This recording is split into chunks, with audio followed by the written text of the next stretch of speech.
প্রচণ্ড ভালোবাসার পরও তুমি যাকে পেলে না, তার জন্য মন খারাপ করা কিংবা আফসোস করাটা নিছক বোকামি।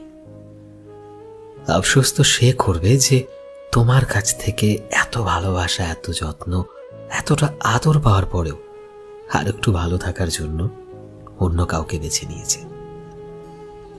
ভালোবাসার মানুষটাকে মুক্ত করে দিতে হয়, যাতে পৃথিবীটা অন্তত দেখতে পারে পৃথিবীর আর কেউ তাকে ঠিক তোমার মতো করে ভালোবাসতে পারবে কিনা, সে যাতে সেটা বুঝতে পারে।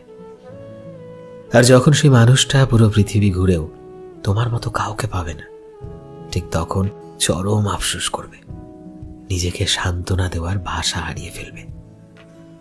তোমাকে কষ্ট দিয়ে অন্য কোথাও সুখ তো কোনোদিনও পাবে না, এটা তুমি নিশ্চিন্তে থাকো। হয়তোবা তোমার সামনে নিজেকে সুখী উপস্থাপন করবে,